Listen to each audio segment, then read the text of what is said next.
Single dad rescued a billionaire, then left without a word. The Bentley hit the oak tree with a sound that split the quiet Pennsylvania morning, metal shrieking glass scattering like ice. Inside, a woman lay bloodied and still, her life balanced on seconds.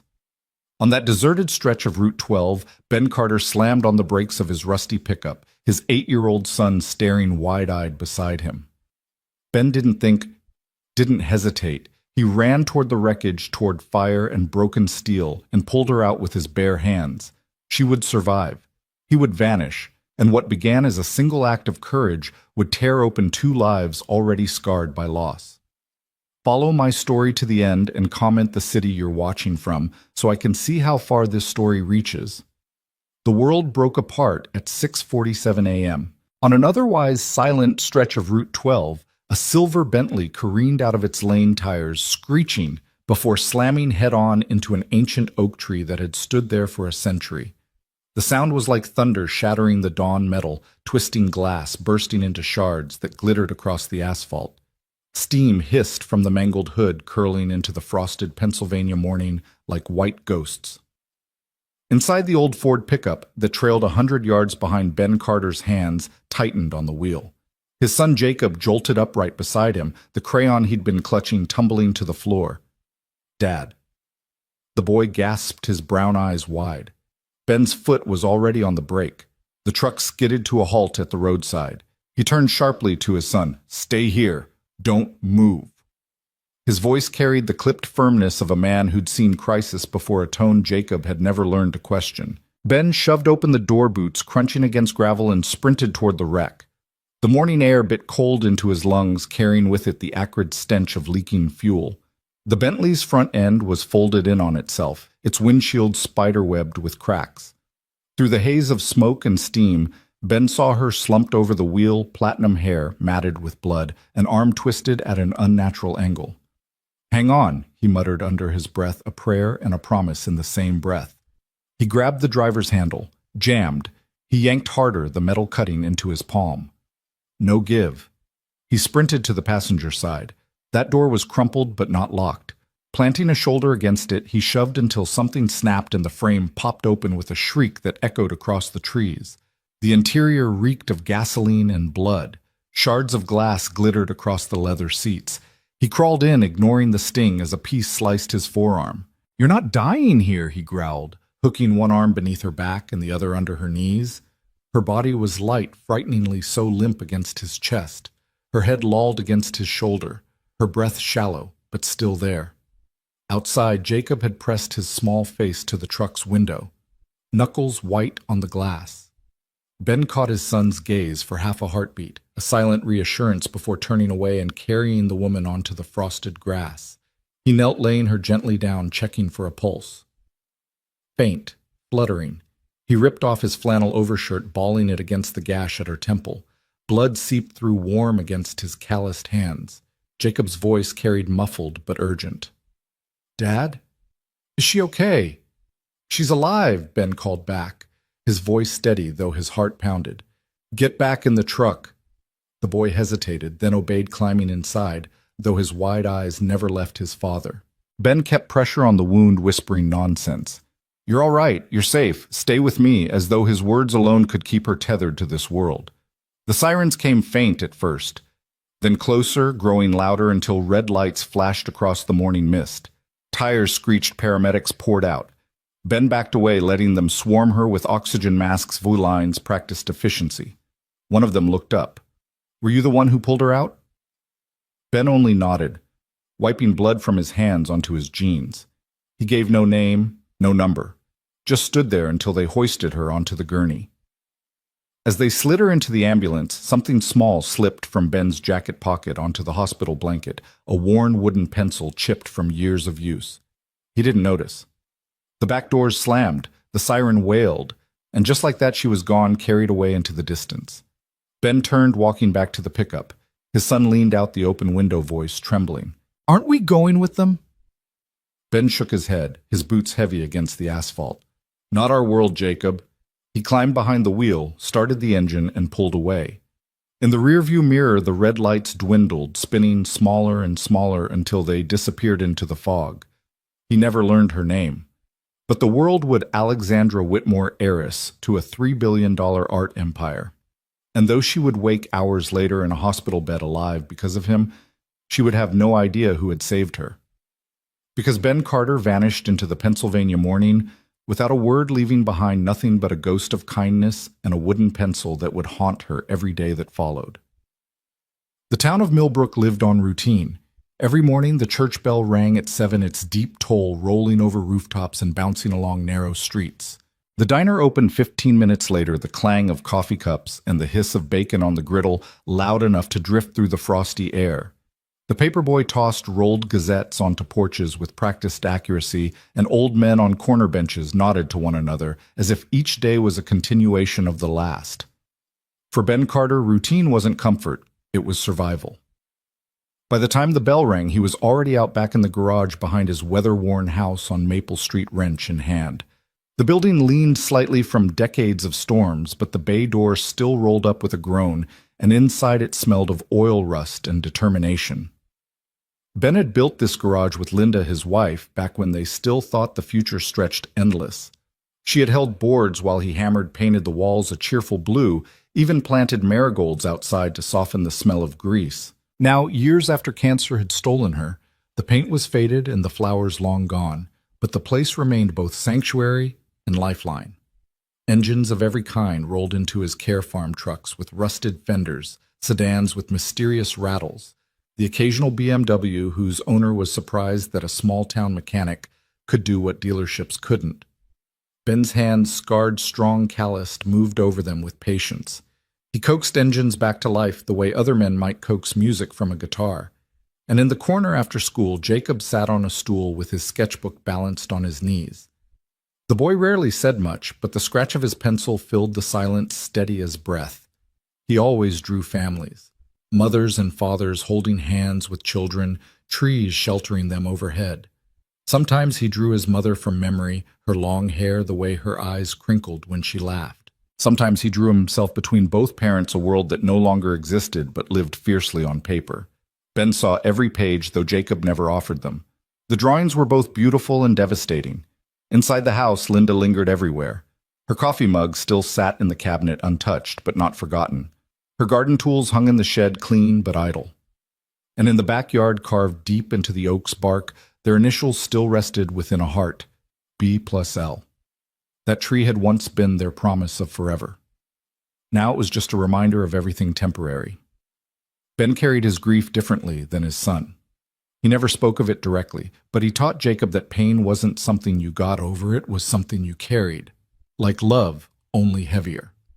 When the boy asked questions late at night, Ben always answered honestly, even if the truth was hard. Mrs. Patterson, the widow next door, became their guardian angel in casserole form. Twice a week she knocked with a covered dish, insisting she was only testing new recipes. But her eyes always scanned Ben's face, searching for cracks. "You're working too hard, Benjamin," she said, once setting a lasagna on the counter. "I've got bills," he replied gently, steering her back toward the door. "But thank you." "Really?" Pride had been Linda's word for it. Stubbornness she'd teased, though her smile softened the sting. Without her, pride became Ben's armor. He never asked for help, never leaned too heavily on anyone. But sometimes late at night, when the house grew too quiet, he wondered how long a man could carry everything alone. Jacob noticed more than his father thought.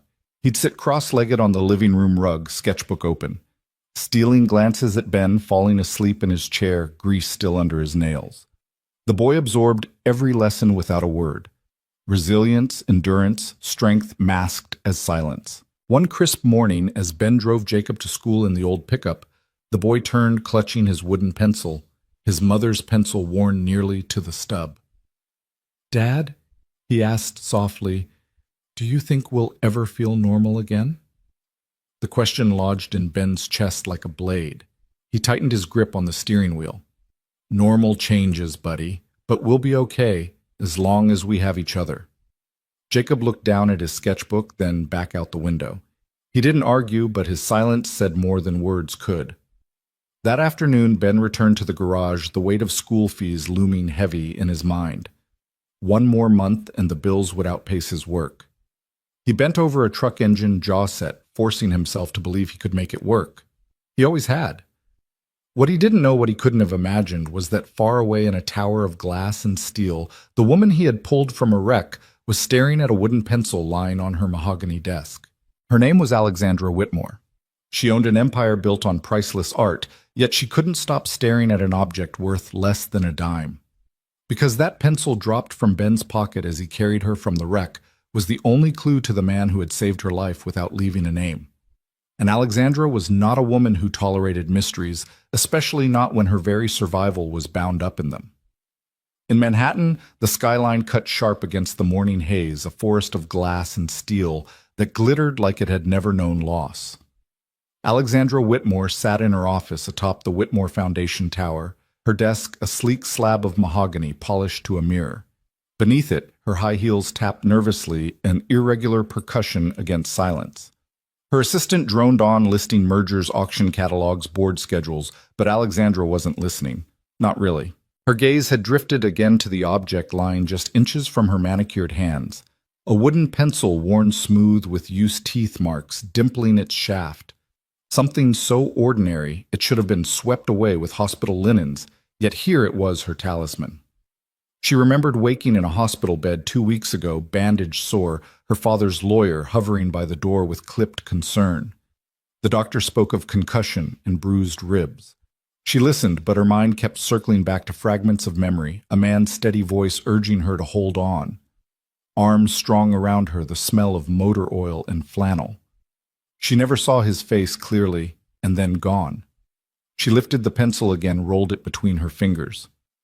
In her world, everything had a price, yet he had taken nothing, not even his name. That kind of selflessness didn't fit the rules she lived by, and it gnawed at her. A knock interrupted her thoughts. Her private investigator, Watson, entered, gray suit, pressed hair, combed with clinical neatness. The man had been on her payroll for years, discreet in a way her family required. He held a folder. "I found him," Watson said. His voice was calm, matter-of-fact. He laid the file down, the weight of it heavier than steel. Alexandra's pulse jumped. She flipped it open. Benjamin Carter. 34. Widowed. One son, Jacob, 8 years old, lives in Millbrook, Pennsylvania. Owns a one-man auto repair shop. Watson's words kept steady as Alexandra's eyes darted across the grainy surveillance photos paper-clipped inside. In one, Ben bent under the hood of a truck, forearms corded with grease and strength. In another, the boy Jacob sat nearby, sketchbook, open, a pencil scratching furiously. Alexandra studied the images until they blurred. She whispered the name under her breath. Benjamin Carter. He has no debts. Beyond the ordinary. Watson continued. No record. By all accounts, he's decent. Decent. The word felt foreign in her world of contracts and negotiations. When Watson left, Alexandra stayed still staring at the photos. This man had saved her life and walked away. And for reasons she couldn't explain, she needed to know why. But she also knew this: if she showed up as Alexandra Whitmore, heiress and CEO, she would poison it. Wealth created walls. Her name alone would draw expectation, gratitude, maybe resentment. What she wanted was something rarer. Authenticity. That night in her penthouse, she stood before a gilded mirror. The woman reflected back was perfect tailored suit, diamond earrings, posture sharpened by years of scrutiny, a mask. She began to strip it away. The next day, she bought thrift store clothes that smelled faintly of mothballs and laundry soap. She learned to do her own makeup, imperfect smudges replacing professional precision. She practiced in front of the mirror, softening her voice, unlearning the commanding cadence that had made men twice her age flinch in boardrooms. Piece by piece, Alexandra Whitmore faded. Allie Mitchell emerged. Allie rented a modest apartment an hour outside Millbrook. She cooked her own meals, burning eggs at first, laughing alone in a way that felt strange but freeing. She bought a Honda Civic from a used lot, its radio preset to stations with more static than music. Each step drew her further from her empire and closer to the truth she sought. On a crisp October morning, Allie steered the Civic down Millbrook's winding back roads. Gold and scarlet leaves spun across the windshield. Her stomach twisted with nerves foreign to her. She'd negotiated billion-dollar contracts without blinking. But this driving toward a small-town garage toward a man who didn't even know her name shook her. The sign came into view: Carter Auto Repair. The garage door yawned open. Music faint from an old radio. Ben Carter was there, bent over a transmission, his back broad beneath a faded t-shirt, his hands stained with grease. Allie sat in the car for a long moment, palms damp on the steering wheel. She rehearsed the line. "My car is making a noise. Can you look at it?" Finally, she stepped out. Gravel crunched under her boots. She walked to the counter, clutching her purse tighter than necessary. Ben wiped his hands on a rag and glanced up. Their eyes met for the first time, not savior, and saved not billionaire and mechanic, but two strangers in a garage smelling of oil and autumn air. "Morning," he said, voice steady low. "Morning," Ali replied, her voice carefully casual. "I think my car's making a strange sound. Could you check it?" Ben nodded, already reaching for her keys. It might have ended there, routine professional. But then Jacob wandered in, sketchbook in hand. Ali's gaze softened, and without thinking, she knelt. "What are you drawing?" she asked. The boy's face lit like sunrise, and for Ben Carter, who had convinced himself miracles no longer existed, something shifted, quiet, dangerous, and undeniable. The Honda's hood clanged shut, and the sound bounced around the cinderblock walls like a cue that life could be simple again. Ben wiped his hands on a red shop rag until the grease left dark galaxies across the cotton. He straightened, rolled his shoulders, and met the stranger's the customer's eyes. "Loose belt," he said. 20 minutes. $37. Ali blinked. 37? Ben almost smiled. Folks from out of town reacted that way sometimes, like honesty was an unexpected item in the bagging area. "Parts and labor," he added, reaching for the old carbon copy pad on the counter. "I can print a receipt if you want it for your records." "Please," she said, as if the word tasted new. She fished in her purse and pulled out crisp 20s, so fresh they still remembered rubber bands. Jacob drifted closer, sketchbook hugged to his chest like a favorite toy. He wasn't a boy who interrupted adults, but he hovered near Ali's elbow, peeking up with the cautious brightness of a kid deciding whether a person was safe. Ali lowered herself to his height without thinking, resting on the toes of her thrift store boots. "What are you drawing today?" she asked. Jacob's chin dipped, shy but eager. He flipped to a page. A tree spread its branches across the paper-thick trunk carved with a faint heart. Two initials, B+L, hid in the bark. Light fell through the leaves in pencil strokes so delicate they felt like breath. "This is beautiful," Ali said softly.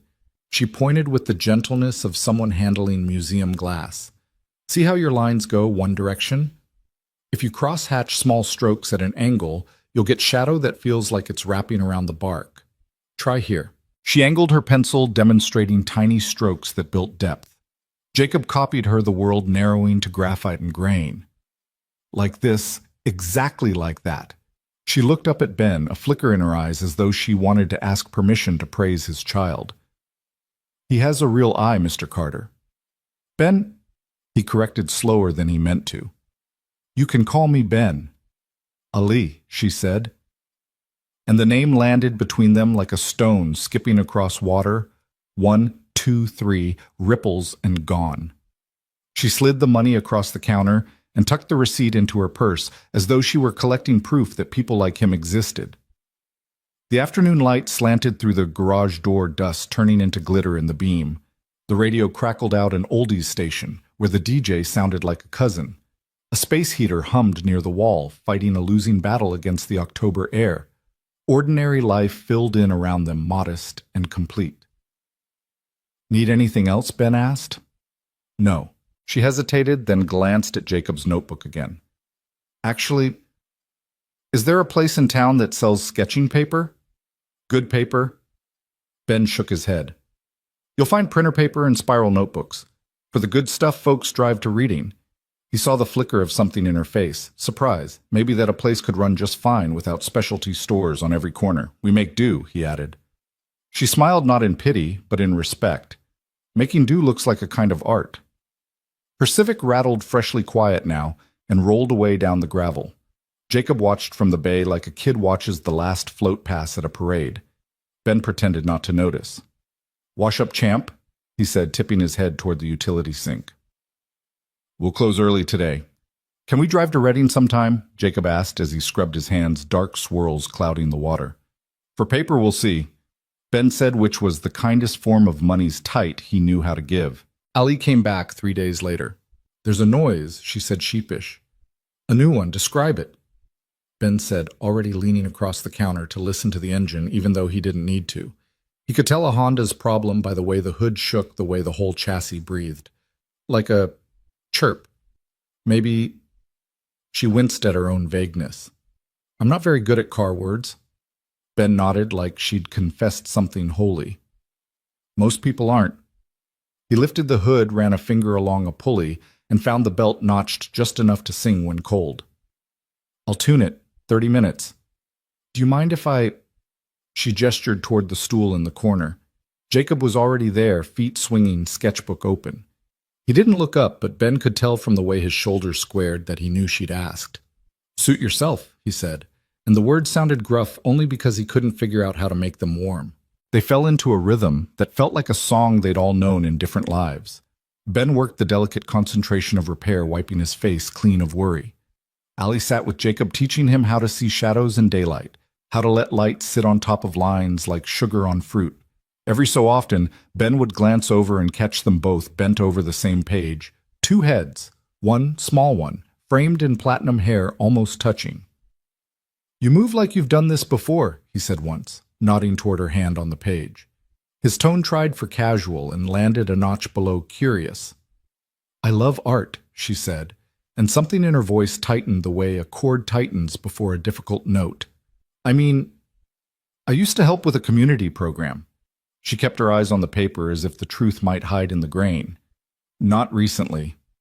Ben let the subject drift like sawdust. He'd learned the hard way that some stories arrive when they're ready, and no sooner. When he finished the tune-up, he wrote the total on the receipt pad and tore off the top sheet. No charge today, he said, holding it out to her. Ali blinked. Why not? It was nothing, more noise than issue. He shrugged. Anyway, I already learned something about cross-hatching. Her laugh came out before she could stop it. For a heartbeat, the practiced composure slipped, and the person underneath, unguarded, surprised, looked back at him. Then I owe you a lesson next time, she said. It hung there, a question wrapped as a promise. She paid anyway, sliding a single 10 across the counter with a small defiance he couldn't name. As she left, she touched the doorframe with her fingertips, a superstitious tap like she was blessing the place. When the Civic pulled away, Jacob turned to his dad with the kind of open hope kids don't bother disguising. She's nice, he said. She is Ben allowed. Do you think she'll come back? Ben distracted himself with the wrench. Cars do. What cars do? He said, which was the kind of answer you give a boy when you can't admit you're wondering the same thing. She did come back. A week of frost later, her Civic rolled in with a politely blinking check engine light. Those things are suggestions, Ben said, scanning codes with the old reader that beeped like a heart monitor. You've got a misfire on 2. Nothing dramatic. Nothing about cars feels not dramatic, Ali confessed, folding her arms. She wore a wool coat the color of oatmeal and a knit cap that tried hard not to be designer. There was a smear of graphite on her hand. Except being here. This place feels... She groped for a word that fit. Steady. Steady. Ben filed the word away.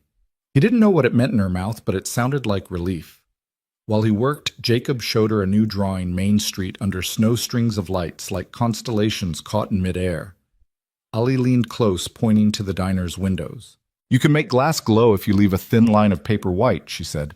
Here, let it breathe. Jacob tried it, erasing carefully, the glow appearing like a trick. His grin flashed. You were right. It happens, she said with a faux arrogance that made the boy laugh. Afterward, Ali lingered by the counter, palms braced on the scarred laminate. There's a pizza place someone told me about, Pete's. Is it any good? It'll change your life, Ben said seriously, then caught how ridiculous the line sounded and winced. Pizza-wise, he added. Not in a... You know. She smiled and the air warmed 3 degrees. Maybe I'll try it. You should. He hesitated. They do a 2-for-1 on Wednesdays. Good for... He glanced at Jacob. Teams. Teams, she echoed as if savoring the notion. The first time she brought supplies, she tried to make it look like an accident. I bought the wrong paper, she said, setting a pad of cold press on the counter, as carelessly as someone drops pennies. If nobody wants it, I'll just... Jacob's hands were already on it. This is the good kind. It is, she said lightly. To Ben, she added, I found a small art shop near my place. They had a sale. Ben's eyes flicked from the paper to her face. We'll pay you back. No need, it's a sample. She offered the half-lie with a look that asked him not to kill it. He wrestled with his instinct. Pride kept the lights on almost as reliably as customers did, but the way Jacob cradled the pad like it was a door to somewhere it softened him. Thank you, he said, each syllable measured. We'll put it to use. They did. The next hour turned the corner of the garage into a quiet studio. Allie tore a sheet with a practiced hand, taught Jacob how to tape the borders so the page dried crisp. She showed him how a kneaded eraser could pull highlights from shadow like a sunrise. Grease and graphite shared the same air without argument. Near closing, Mrs. Patterson appeared with a casserole as she did twice a week. She peered over Ben's shoulder into the garage. Her gray hair was teased into the same small cloud it had been for a decade, and her curiosity arrived 5 seconds before her voice. Well now, she said, eyes landing on Allie. We've got company. Mrs. Patterson, this is Allie, Ben said. She's a customer. Of course she is, Mrs. Patterson replied, which in small-town dialect meant, I'll have questions later. She handed the casserole to Ben, then leaned toward Jacob's page. My goodness, that looks like our clock tower. It is, Jacob said, glowing. Mrs. Patterson patted his shoulder. Your mama would be proud. She meant it kindly, and the sentence hung a beat too long in the suddenly tender air. Ben cleared his throat. Thank you, he said to both women at once. When Allie left that evening, she paused on the gravel and looked back at the open bay door. See you, Jacob, she called. Keep the light in the glass. I will, he shouted, waving with the enthusiasm of a boy who had remembered how. Ben watched from the threshold, arms folded. The fading sun made everything look like it mattered. He didn't like how much he'd come to look forward to the sound of tires on his gravel. Under his breath to the empty parking pad, he said, Don't make a habit of needing things, Carter. But habits were already forming, the kind that settle into the seams of a life painless and dangerous. That night, as he dried dishes at the sink while Jacob shaded a window brighter, Ben thought of the way Allie had moved in the garage, competent, gentle, present. He thought of her eyes on his son's hands. He thought of $37 and a receipt folded into a purse like a love note to decency. He didn't think of her car. He thought of the person who kept bringing it back, and that made him uneasy in a way he didn't know how to fix. The first snow of the season drifted over the garage like a secret, slow and silent, until it became a fact. By morning, Ben had shoveled the path twice, leaving neat trenches through the powder. Jacob's boots left small moons in the whiteness, tracking to the school bus stop and back. The world smelled of salt and exhaust and pine. The Civic returned that afternoon, its tires crunching through the snowbanks, like someone apologizing with each step. Allie climbed out in a coat of pale gray wool snowflakes clinging to the edges of her hair. She looked less like a customer and more like she belonged in a painting, something about her posture, about how she cupped her hands to her mouth for warmth, then laughed at the fog of her own breath. Engine's fine, she said, before Ben could ask. But the heater, it takes forever. Jacob shouldn't have to freeze while I warm it up. Ben lifted an eyebrow. You could have called a regular shop in the city. Her smile was small, defensive, but honest. I wanted to come here. Jacob abandoned his pencil sharpener and beamed. I can show you my new drawing. He pulled open his sketchbook, revealing Main Street strung with holiday lights. Snow piled on the roof. Allie bent down, resting on her heels in the snow. You drew this from memory, uh-huh. Dad says memory's a good teacher. Your dad's right. She tapped the corner of the page. But you see how the lights don't shine unless you shade the dark behind them. Contrast is what makes them glow. She showed him her glove, clumsy but steady. Ben busied himself with the heater core, but his ears worked fine. He liked the way she spoke to Jacob, not down to him, but across, as if the boy were already an artist, already someone worth listening to. Needs a new blower motor, Ben said after a while. Not hard, just time. Do it, she said without hesitation. It'll cost. Do it, she repeated, and her tone left no space for Pride's protest. He nodded, swallowed the instinct to argue. She stepped back, brushing snow from her coat, and drifted near the space heater. The garage was warmer than outside, but not by much. She hugged her arms. You get used to the cold, she asked. Never, Ben admitted. You just make peace with it. Something in her eyes softened. That sounds like more than weather. He looked away, tightening a bolt until the socket squealed. He didn't want to answer questions that weren't really about cars. The repair stretched into the evening, and when it was done, Ben wrote the number on the pad. He hesitated before handing it to her. She read it, nodded, and paid without blinking. Then she surprised him. Can I buy you both dinner? He blinked. Dinner? There's a diner down the street. I passed it on my way in. Seems cozy. I owe Jacob a reward for his art lesson. Jacob looked at his father's eyes, pleading in a way no child could disguise. Ben's instinct was to refuse. Pride again, that old watchdog. But he saw the hunger in Jacob's eyes, not for food, but for company. He sighed. All right, but we pay for our plates. Allie smiled. Deal. The diner buzzed with neon and the smell of fried onions. Vinyl booths lined the windows, and the jukebox in the corner played a scratchy Elvis song. Locals nodded to Ben as he entered, the kind of nods that said, We know you. They noticed Allie too, eyes sliding over her coat, her posture, her quiet grace. Curiosity hummed but didn't touch her. They slid into a booth. Jacob ordered pancakes because pancakes at night are a child's rebellion, and Allie followed his lead with pie. Ben chose coffee as anchor. This place feels like a movie set, Allie murmured, eyes roaming over the waitress with teased hair, the cook flipping burgers behind the counter. It's just Pete's, Ben said. Just Pete's, she repeated as though the words meant more than he allowed. Jacob poured syrup with too much freedom, and Allie laughed, steadying the plate. You'll have a sugar storm later, she teased. Worth it. Jacob grinned. The plates clattered, the chatter rose, and for a moment Ben let himself believe this was normal. Two parents and a boy in a booth sharing nothing fancy but everything whole. When the check came, Allie slid it across before Ben's hand could move. I invited, she said. Don't fight me. He met her eyes, ready to argue.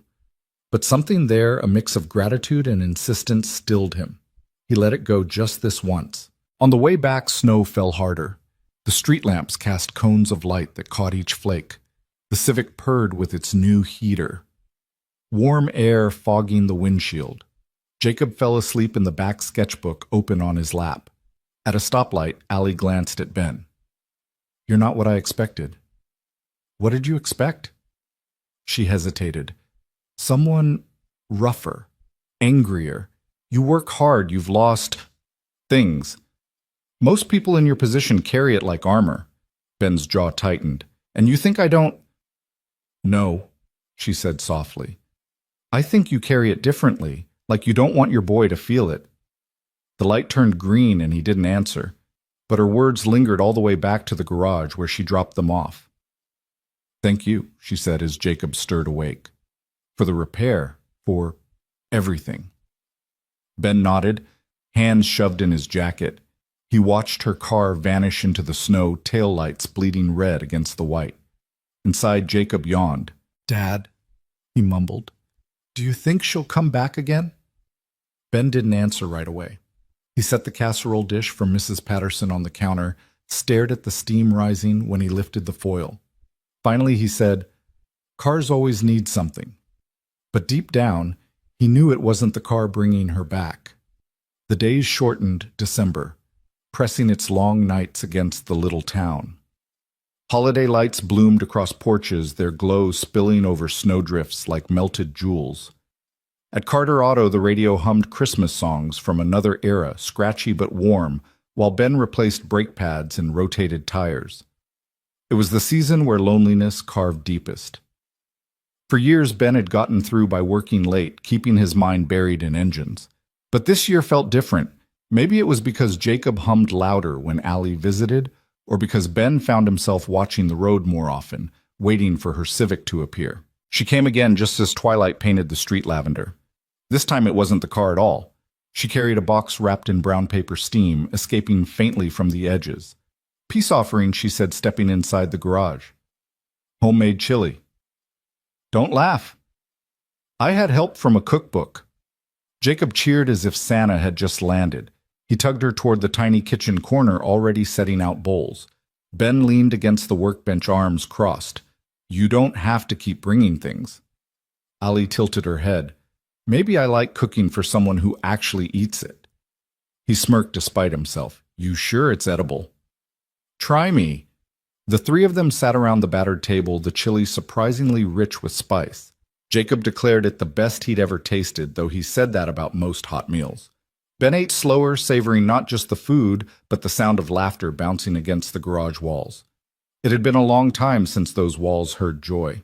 When Jacob excused himself to wash his hands, Ali glanced at Ben. "I have a confession," she said. He raised a brow. "That you bribed us with chili." She smiled faintly. "That I'm not just some drifter. I've done well. Very well, actually. But I didn't want to lead with that.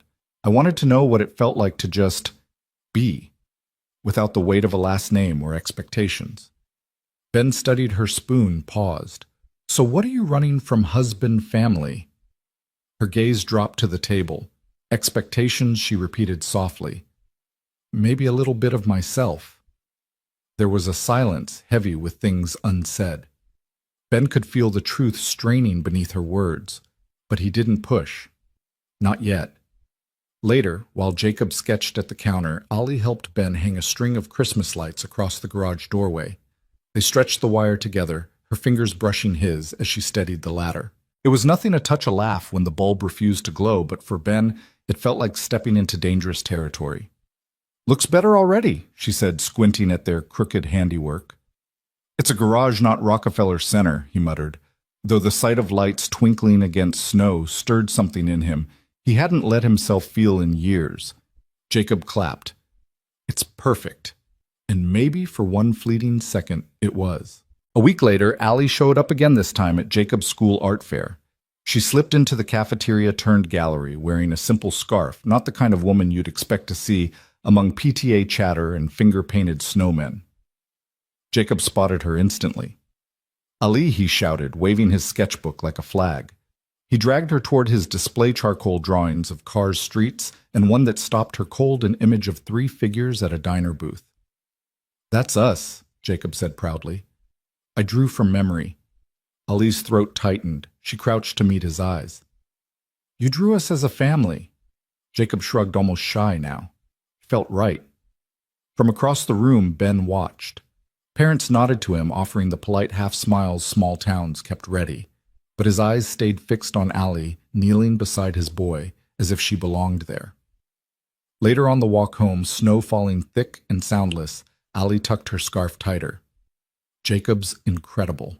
He doesn't just draw objects, he draws heart." Ben nodded. "It's all him, not me."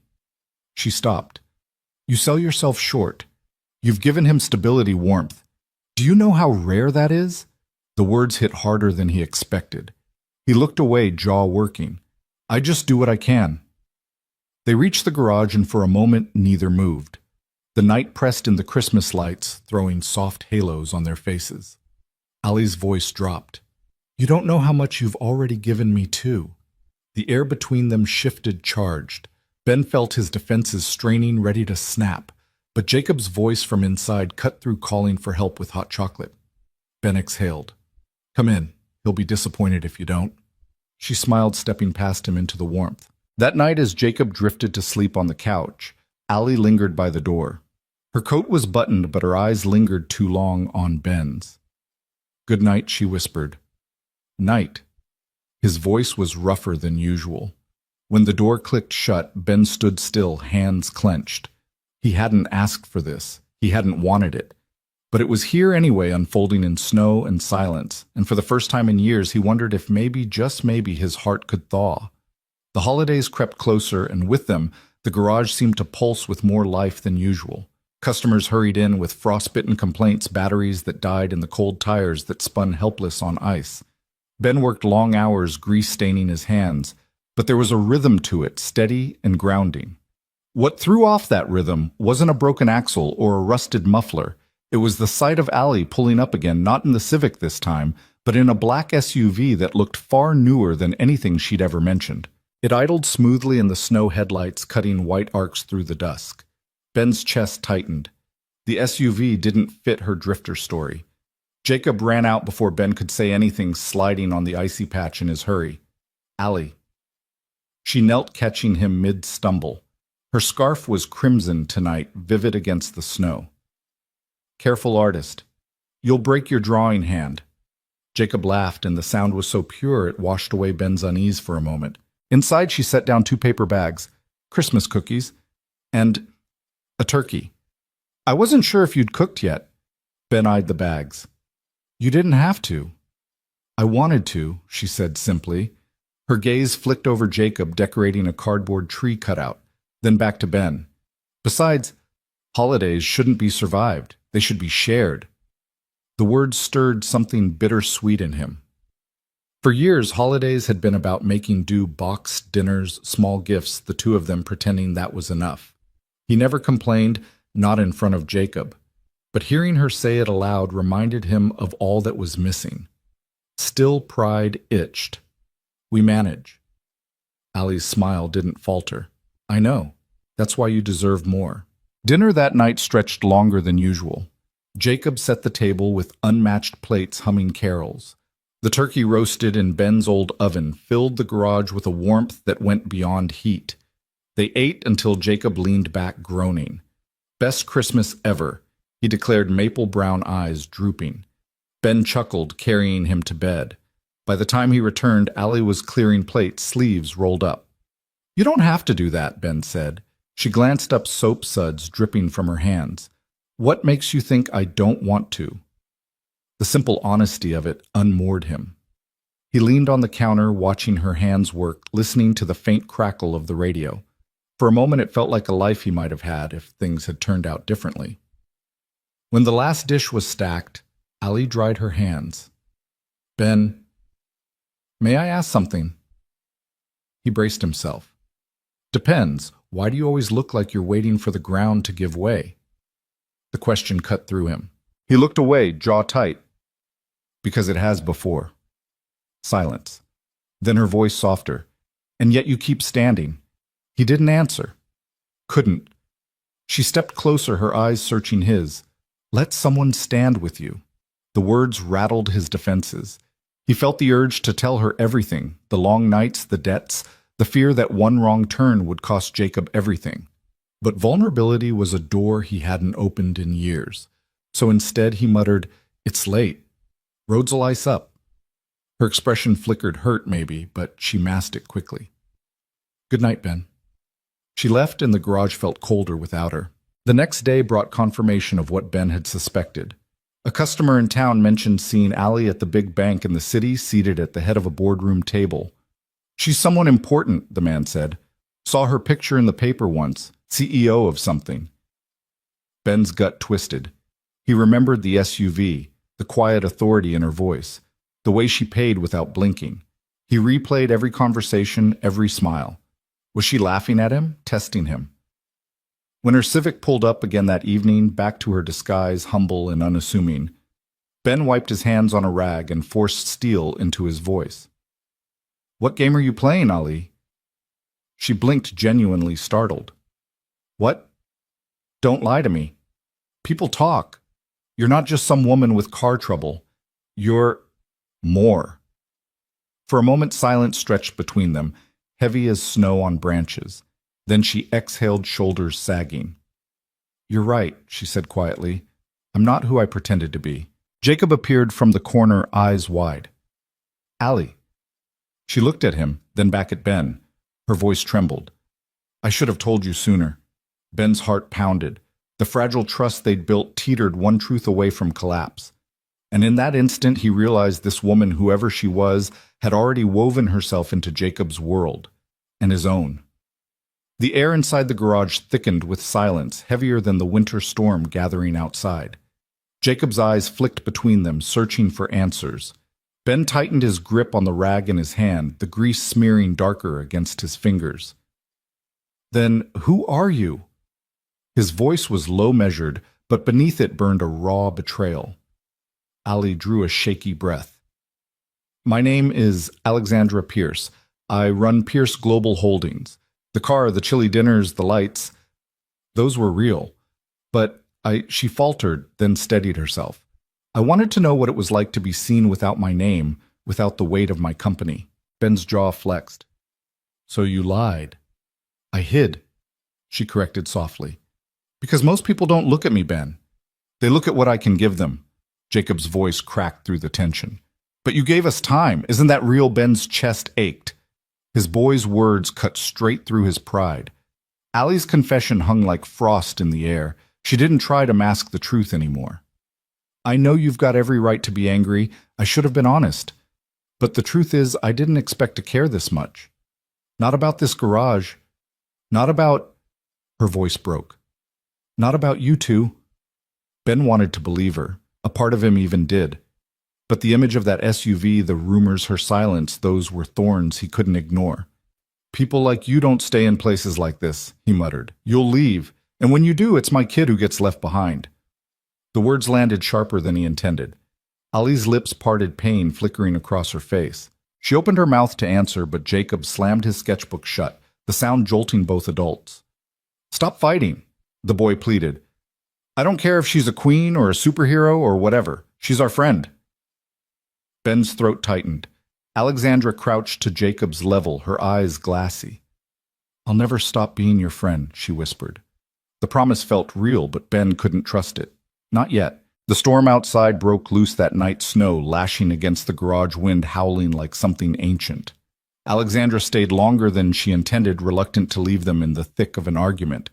By the dim light of the garage heater, she watched Ben work in silence, his shoulders rigid, every movement precise. Finally, she whispered, "You think I'm playing some game.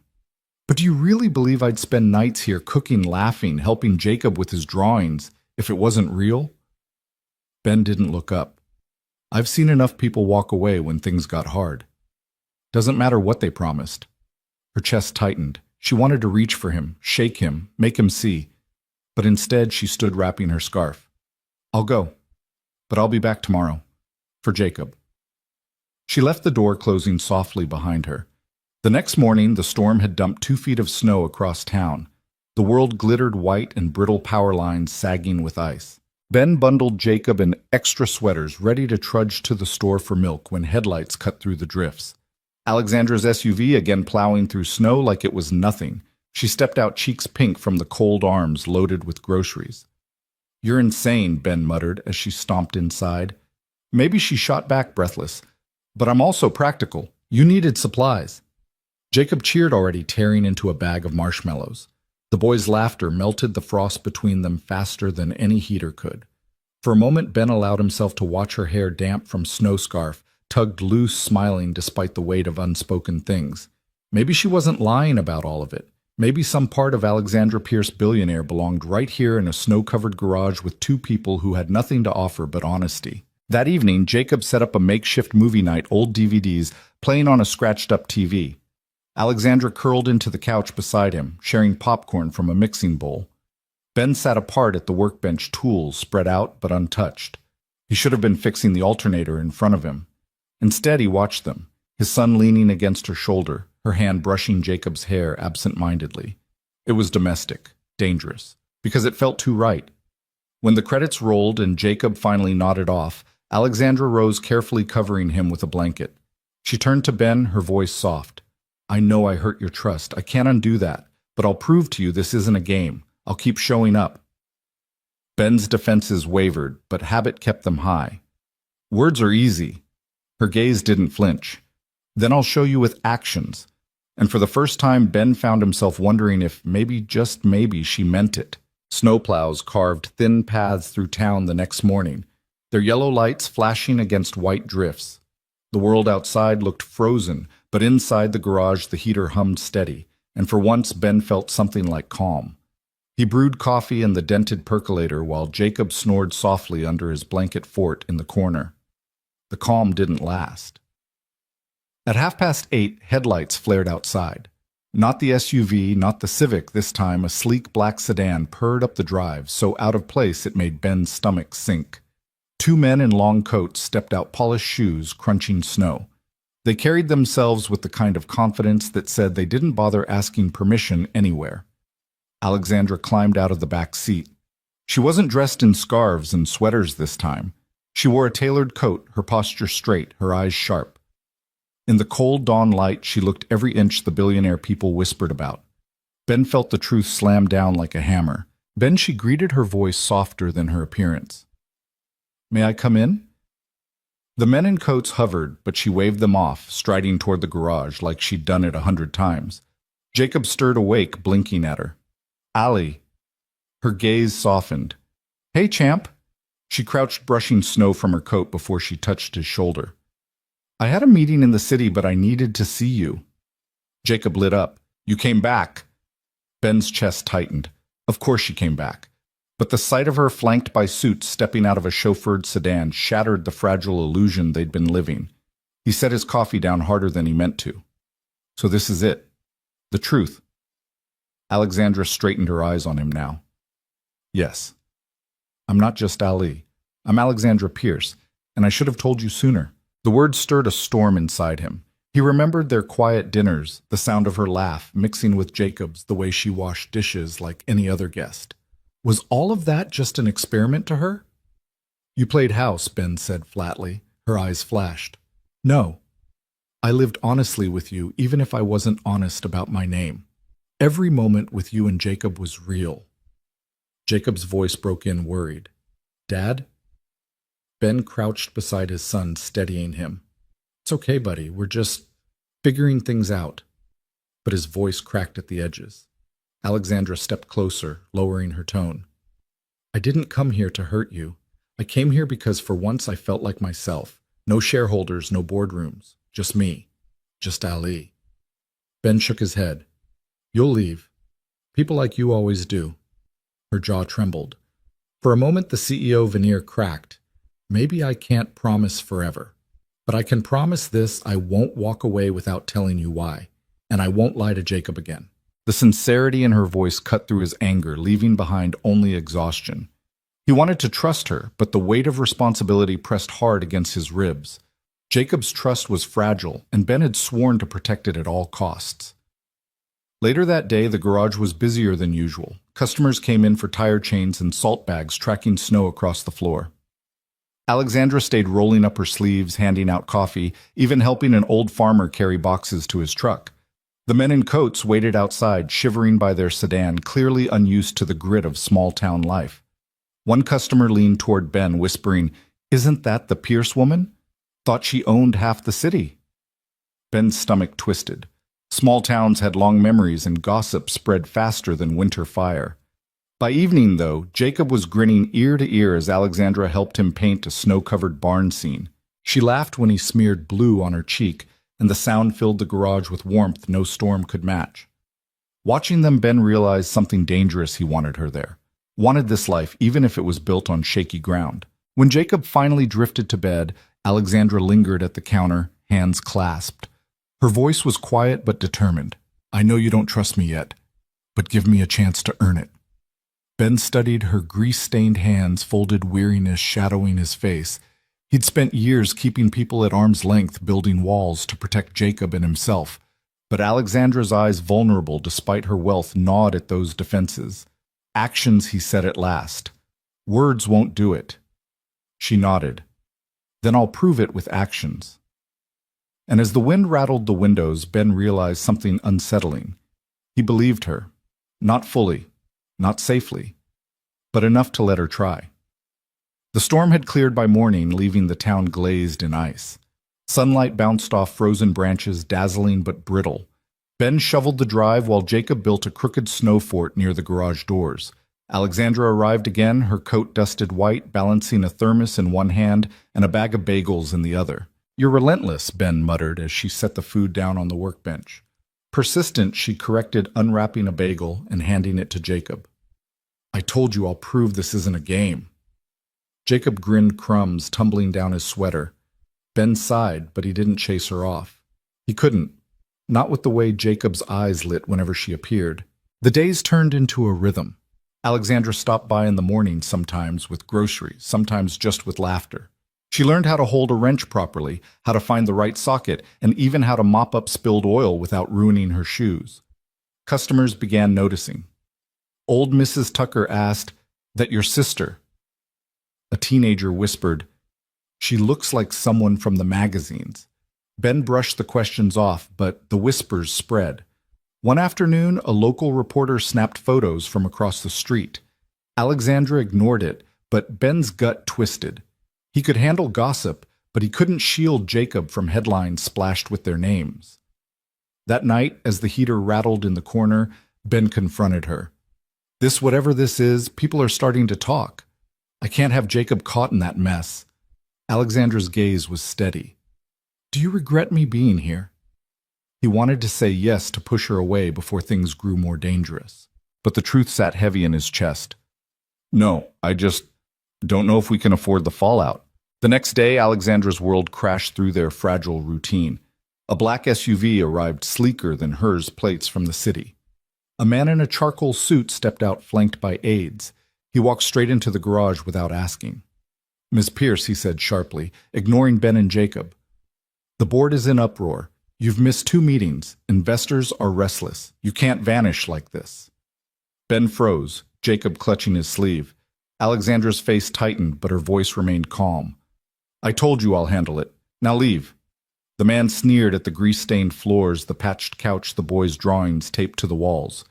"This is where you've been with them." The insult stung more than Ben expected.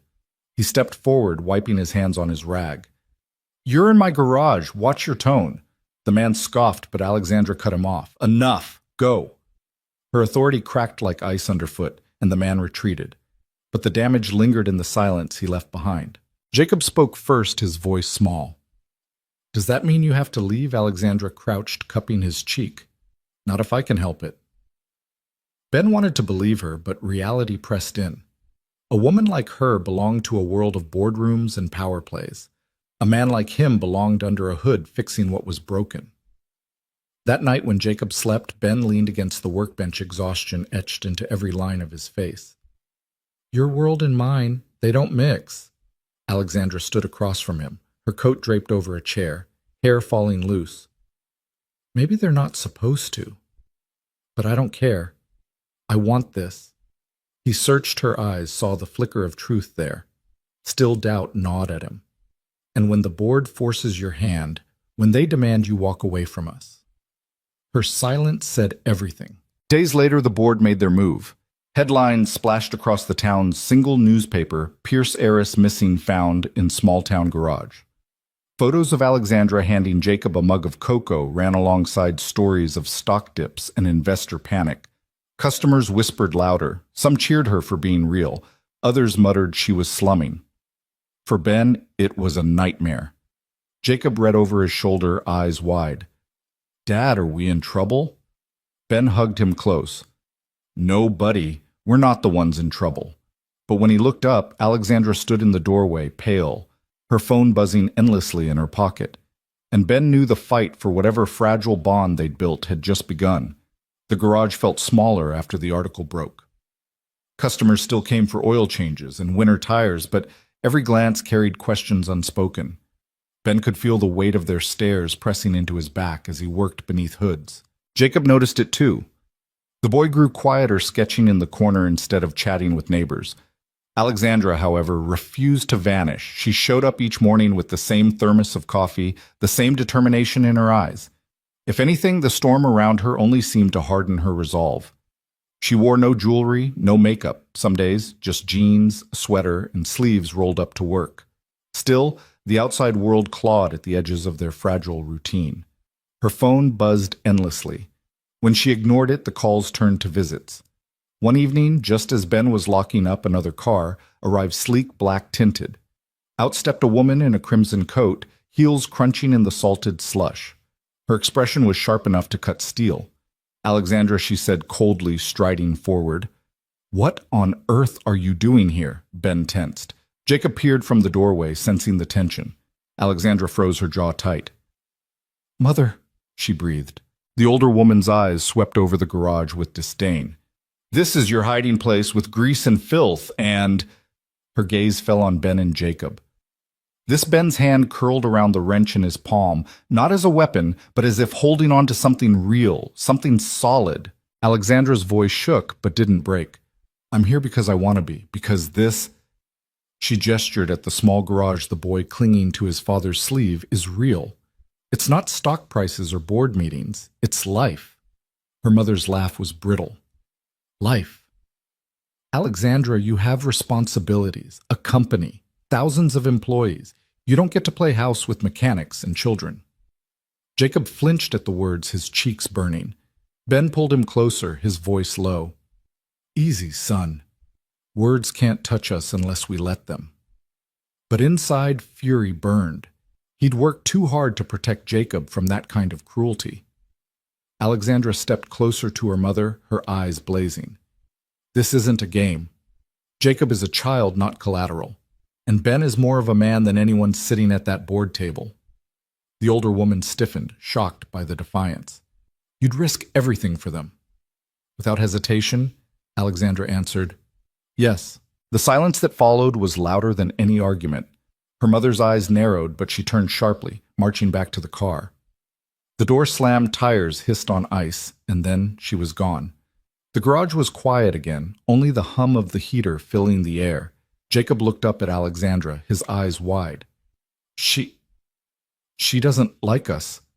Alexandra knelt, pulling him into a hug. She doesn't know you yet. That's her loss. Ben watched, torn between gratitude and unease. Alexandra had chosen them, at least for now. But her mother's words echoed in his mind. You don't get to play house. Later, after Jacob was tucked in, Ben lingered by the workbench, wiping his hands on a rag already clean. Alexandra stood across from him, her face pale in the dim light. You didn't have to defend us like that, he said quietly. Yes, I did, she replied, her voice trembling now that the moment had passed, because you and Jacob are the only things that feel right in my life. Ben looked at her for a long time, the walls around his heart creaking under the weight of her honesty. He wanted to believe her. He wanted to let her in, but he also knew storms like hers didn't pass easily. The next morning, the whispers in town grew louder. Some customers muttered under their breath. Others offered awkward support. One man shook Ben's hand, saying, Heard you stood up to the Pierces? Good for you. Another warned, They don't lose. Be careful. Through it all, Alexandra stayed shoulders squared, chin lifted. She no longer pretended to be Allie. She was Alexandra Pierce, Billionaire's daughter, CEO under fire, and yet she was also the woman who brewed coffee in Ben's battered percolator, who laughed at Jacob's jokes, who knelt on cold concrete to scrub oil stains from the floor. And for the first time, Ben wondered if maybe, just maybe, she could belong to both worlds. Winter hung on longer than it should have, a stubborn guest who didn't understand the hint. The snow receded from lawns but clung to the edges of sidewalks, a crust of old ice that wouldn't melt. Newsstands still had the paper with the photo, Alexandra handing Jacob a mug.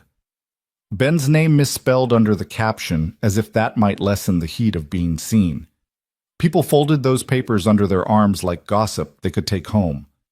At the garage, business did not stop. It shifted. Some customers arrived with awkward smiles and cash tips too large, as if generosity might buy front-row seats to the unfolding spectacle.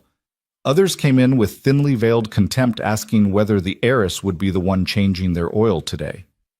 Ben learned the art of not flinching.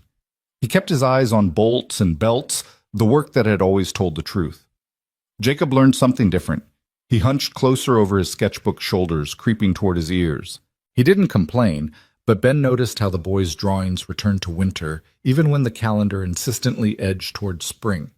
Bare trees, cold skies, a sun trying and failing to burn through gray. One afternoon, his art teacher called. Mr. Carter, could you come by after school? Jacob's fine, nothing urgent. I just think he's caring more than he says. Ben walked to the school, hands jammed into his jacket pockets. The hallways echoed with sneakers and laughter walls plastered with construction paper tulips. In the quiet of the art room, Mrs. Chandler pointed at Jacob's latest work, A Family Beneath a Tree, the woman's face half-sketched, left purposely unfinished. "He's extraordinarily gifted," she said low. "But he's drawing erasure.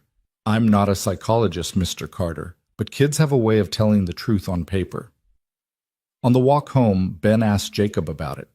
The boy shrugged. "It's not a sad thing," he said, quick to reassure. "It's just, life keeps changing. I'm trying to keep up." Ben swallowed. He wanted to say that life didn't have to change again, that they could choose quiet over chaos. But the street corner was already crowded with whispers. A pickup rolled past too slowly. A stranger snapped a photo through fogged glass and sped away. Jacob noticed. Of course he noticed. That night after Jacob fell asleep with a pencil resting in his fingers. Ben stood at the kitchen sink and stared into dark glass. He saw his reflection layered with the faint ghost of the garage behind him, the tool pegboard, the old radio strings of Christmas lights that had somehow never come down. He remembered Alexandra standing where he stood now, sleeves rolled up, laughing over soapy plates. The memory hurt and healed in the same breath. He called her. She arrived 10 minutes later, breathless from the short drive, hair pulled into a loose knot, as if she'd left mid-meeting. She took one look at his face and didn't ask what was wrong. She moved closer like she'd always belonged in that space and set her hand on the counter close, but not touching his. "I need to leave," Ben said. The words hung between them, and even the heater seemed to pause the room, waiting for the rest. For a few weeks she asked carefully. Hope tried to thread itself through her voice. "I can handle the board. The press will move on. We can know." He forced the truth out clean, for good. Her breath hitched. She covered it with a small nod that broke his heart more than tears would have. "Because of me. Because of all this." He gestured vaguely at the world, the headlines, the whispers, the black sedans that came and went like crows. "I can't ask an 8-year-old to shoulder the weight of a story he never asked to be in." "Ben, I can fix." He shook his head. "You can fix stock prices. You can outmaneuver a board. You can't build a life for us in a town that's decided we're entertainment." The quiet that followed wasn't empty. It contained all the meals they'd shared, all the laughter that had come back to the garage because of her. Alexandra stared at the floor, blinking hard. When she finally looked up, the rawness in her gaze was exactly the thing that had undone him from the start. When she asked, "Soon as I can pack." She nodded again, slower this time. "Let me help." He wanted to say yes.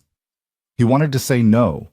He wanted to ask her to come with them, and hated himself for wanting what he couldn't offer Jacob without ripping up the little security he'd rebuilt. In the end, he said the only thing that felt honest. "I don't know if that makes this easier or harder." Alexandra swallowed, the muscles in her throat working like a woman learning how to breathe underwater. "Then I'll stay out of the way. But I'm not disappearing." She steadied herself on the counter, voice firming. "I won't disappear." He wanted to believe her. He would have given anything to. They packed in 2 days. Ben called regulars, rescheduled what he could, and returned the rest with apologies he hoped sounded like respect. He loaded essentials into the Ford tool chest, the coffee mug Linda had loved Jacob's drawings, layered flat as petals, clothes rolled tight into plastic bins. He taped boxes while Jacob labeled them in block letters. Books, tools, art kitchen. The smallness of the handwriting bruised Ben's chest. Mrs. Patterson shuffled over with a casserole lasagna because grief needed layers and tears, like small bright stones in her eyes. "Maple Street won't be the same," she said, patting Ben's sleeve with both hands.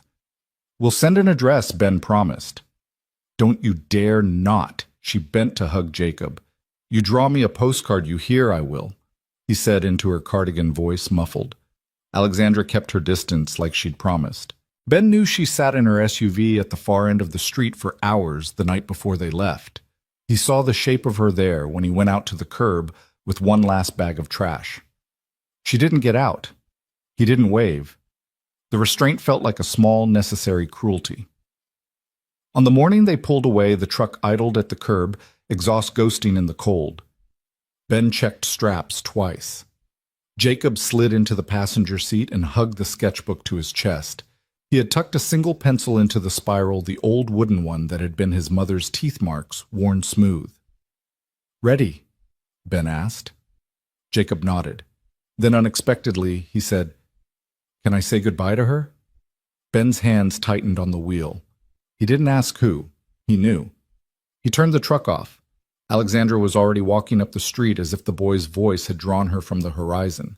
No makeup, hair pulled into a wool cap. The rich woman and the small-town garage both stripped from her frame so that all that remained was a person who loved someone she had no right to claim. She crouched by the passenger door, keeping the cold out with her body. "I brought you something," she said, and held up a small portfolio wrapped in canvas. "It's just a book. Blank pages. For the drawings you're going to make in the new place." Jacob took it like an offering from a myth. He didn't open it. He simply pressed it to his heart. "Thank you, Ali." "Alexandra," she corrected gently. "But you can call me anything you like."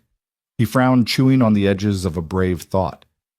"Will you find us? Not now, but later?" Her answer came without hesitation.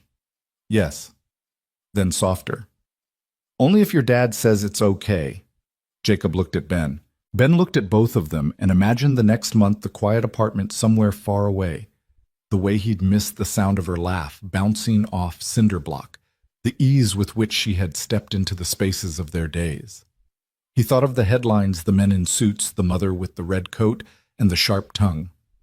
He thought of Jacob's drawings, half light and half shadow, waiting for him to make a choice that would color them one way or the other. "Give us time," he said. "Then we'll call." Alexandra nodded like a vow. She reached through the open window and touched Jacob's cheek with the back of her fingers. Then she stepped back, hands stuffed deep in her pockets to keep from reaching again. Ben turned the key. The engine coughed, caught steadied. He shifted into drive and pulled away from the curb he'd parked at 1,000 times. In the side mirror, Alexandra grew smaller, then blurred, then became only the suggestion of a person standing where a chapter ended. They drove until the town gave way to highway, and the highway to a city that didn't know their names. The new place was a second-floor walk-up above a deli that smelled of yeast and oregano, even at dawn. The apartment had 2 small bedrooms and linoleum that curled at the corners. The radiator hissed like an animal, and the view was a brick wall painted with a mural of birds in flight. Ben set the tool chest in the corner, the coffee mug on the windowsill, and the lasagna in the fridge. Jacob claimed the bedroom with the fire escape and arranged his pencils in a row on the windowsill, like soldiers ready to march into a blank day. They ate deli sandwiches on the floor, knees touching a cardboard box marked kitchen. When the city's lights came on, Jacob drew them dashes and dots in the air and smiled at Ben with a tiredness that wasn't quite sad. "It feels different," Jacob said. "Different can be good," Ben answered. He meant it and didn't. Then he added, "We'll make it good." He unpacked the last box alone after Jacob fell asleep. In the bottom beneath dish towels and the last of the plates, he found a small envelope tucked where it hadn't been before. No stamp, just his name written in Alexandra's hand. He didn't open it, not yet. He slid it into the drawer with the silverware and told himself he was saving it for a day when hope felt less like a risk. Outside horns bled into a lullaby. Somewhere below, a drunk laughed. The radiator clicked its endless song. Ben lay on the narrow bed and stared at the ceiling and told himself he'd made the right choice, the only choice, the one that made the world smaller and therefore safer. He believed himself for almost 5 minutes. And then in the quiet that came after he admitted what he hadn't said aloud, he had cut them free because he loved them too much to let the world devour them. He had cut himself free because he didn't trust his heart not to make promises it might not be able to keep. In the next room, a boy slept with a pencil in his hand, ready to draw light in a place that had never seen it from him before. Somewhere else, a woman stood in a driveway she had no right to claim as hers and practiced not turning back. They were not done with one another. The story hadn't ended. It had pulled tight like a knot tied to keep something from fraying. Morning would arrive, bills would be paid, new names would learn theirs, and somewhere just beyond the curve of what they could see, something would break again, not in a way that destroyed, but in the way that forced a heart to open. The city took them in the way it always did, indifferently. For Ben, that was a relief. Nobody knew his name. Nobody cared about a newspaper photo. Nobody whispered at the sound of his boots against concrete. Here he was just another man renting too much space for too little money, hauling groceries up narrow stairs, chasing work in garages where foremen sized him up in a glance. For Jacob, the adjustment was slower. His new school had fluorescent lights that hummed too loud, teachers who mispronounced his last name, and kids who cared more about sneakers than sketchbooks.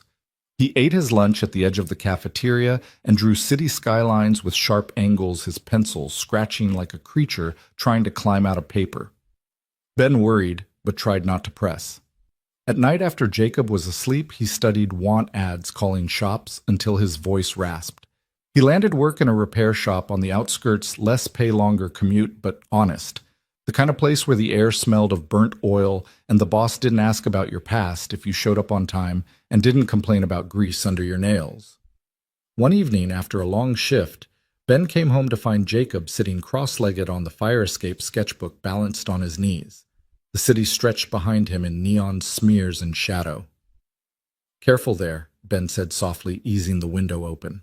"I like it out here," Jacob murmured, not looking up. "It's loud, but it makes me feel awake." Ben stepped onto the metal grating, the night air sharp with fried food and car exhaust. Drawing the skyline, Jacob shook his head. He turned the page toward his father. It wasn't buildings, it was Alexandra. The lines were loose but alive. Her face tilted in laughter, eyes, crinkled hair, pulled loose from its perfect bun. Ben's chest tightened. That from memory. "Yeah," Jacob said. He hesitated, then added, "I think she misses us." The boy's voice was steady, but Ben heard the plea inside it. He didn't answer right away. The city carried sirens and music past them, as if mocking the silence he was holding. Finally, he said, "Missing someone and being able to be with them aren't always the same thing." Jacob's pencil paused. "But maybe they can be—" Ben didn't know what to do with hope spoken that simply. He ruffled the boy's hair and forced a small smile. "Come on, bedtime." But when Jacob finally slept, Ben sat in the kitchen staring at the unopened envelope tucked in the drawer. He hadn't touched it in weeks. His hand drifted toward it, stopped, then retreated. He wasn't ready, not yet. Meanwhile, in the town they'd left behind, Alexandra was drowning in silence of her own. The board meetings blurred together, shareholders clamored about market dips, and headlines dissected her clothes more than her strategies. She played her role with surgical precision, but when the day ended and the penthouse emptied, she was left with absence. Her assistant once found her standing by the window at dawn, barefoot, coffee gone cold. "You're supposed to be at the office in 30, the assistant whispered, as if afraid to break her. "I know," Alexandra said, but her gaze stayed pinned to the street below, as if willing a certain truck to reappear. She wrote letters she never sent. She told herself they deserved space-time. She reminded herself of the promise she had made. "Give us time. Then we'll call." But night stretched and no call came. One Friday she slipped into her car without telling her driver where to go. She wound up at the garage, the bay door shut, the radio inside silent. She pressed her palm to the cold metal and whispered his name once like a prayer swallowed by air. Then she turned and walked away before the ache could split her open.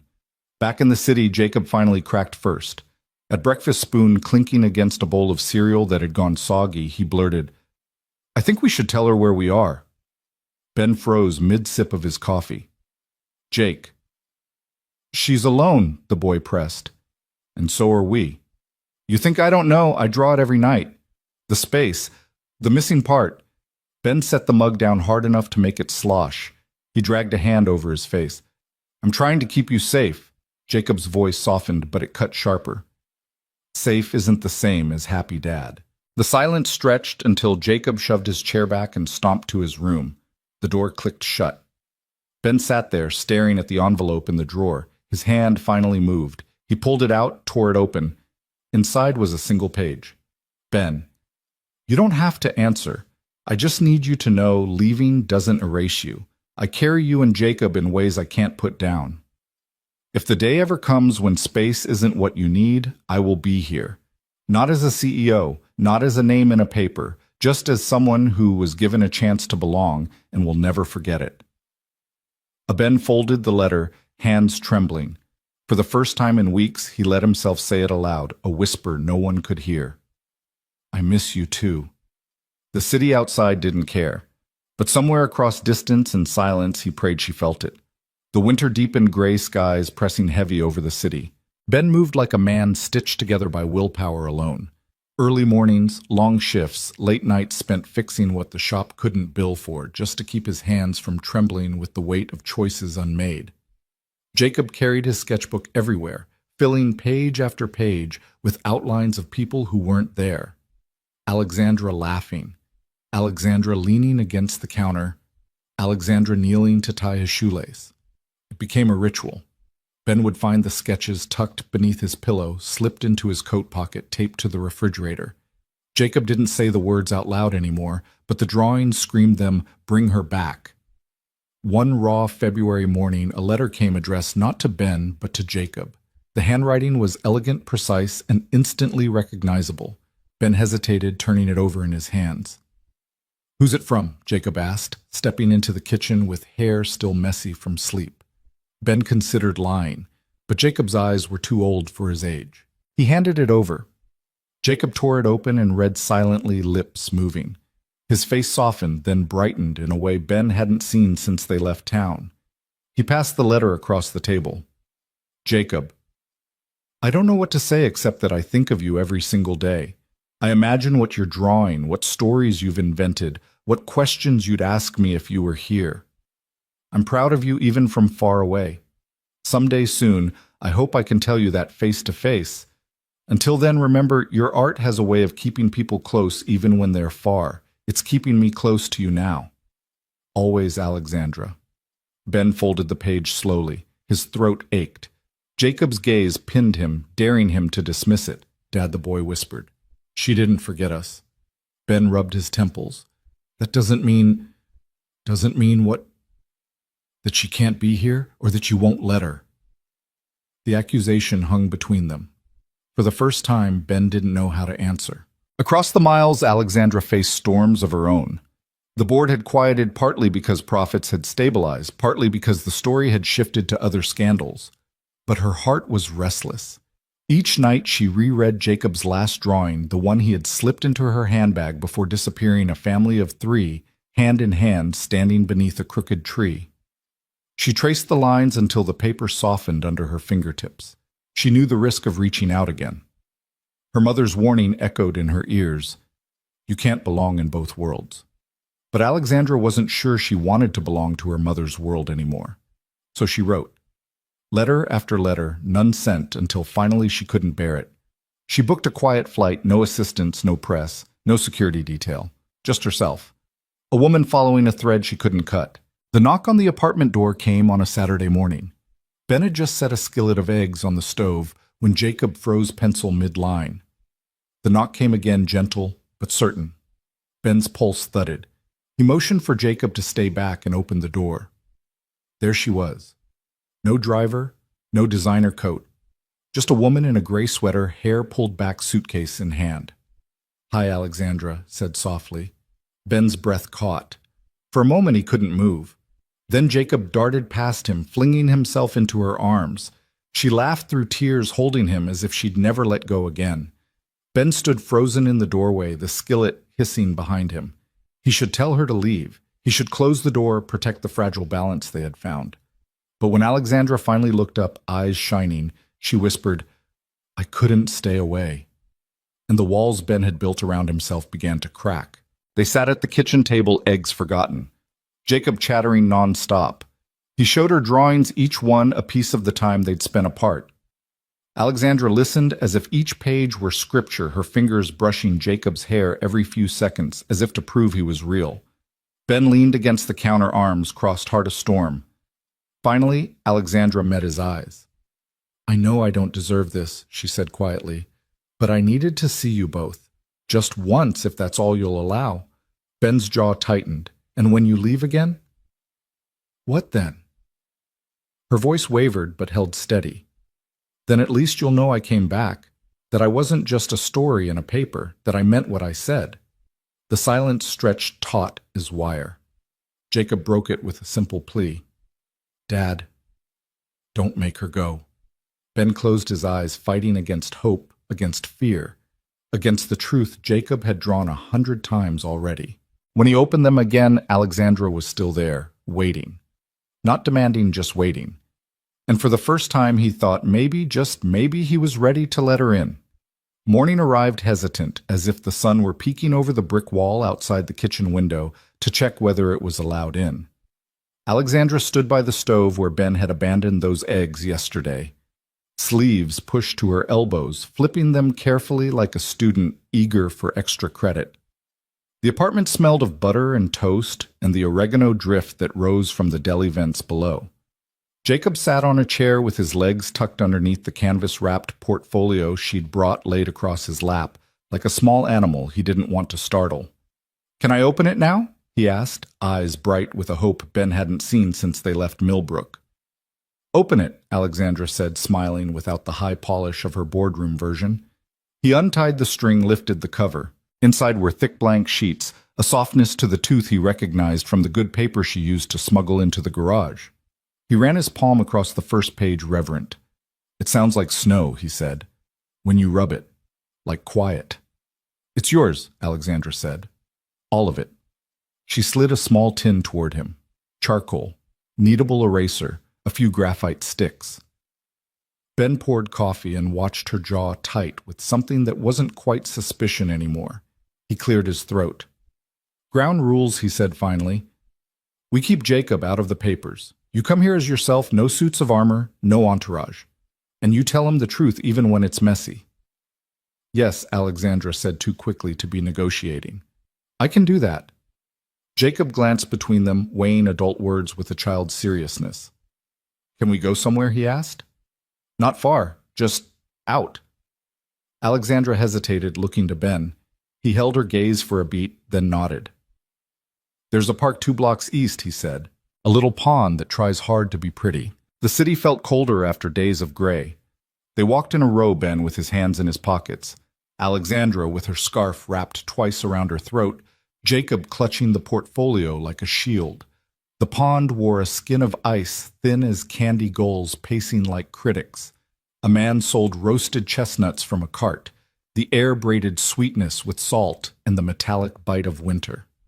Jacob sat on a bench and opened to the first page.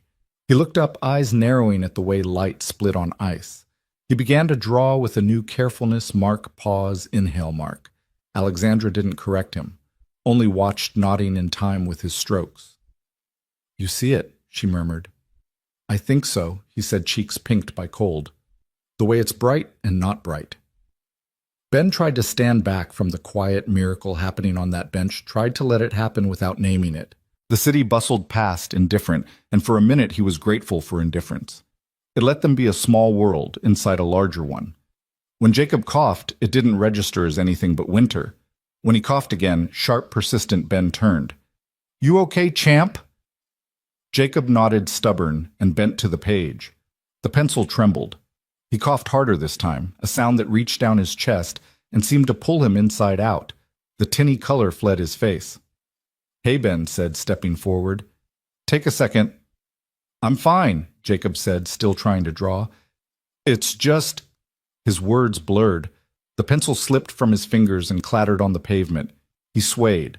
Alexandra was already on her feet. "Ben." "I've got you," Ben said, catching his son under the arms as the boy crumpled. Jacob's weight was frighteningly light, the bones of his shoulders like bird wings beneath his jacket. "Call Alexandra," said, voice steady, the way a horizon is steady. She was already punching 911. "We're at Tompkins and 6th, the north side of the pond." Child 8 collapsed, breathing but shallow. "Yes." Ben crouched on the cold concrete, cradling his boy, his own breath coming in shallow knives.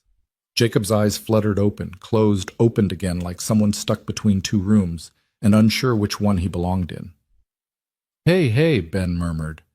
"Look at me." "You're okay." Alexandra stripped off her scarf and tucked it beneath Jacob's head.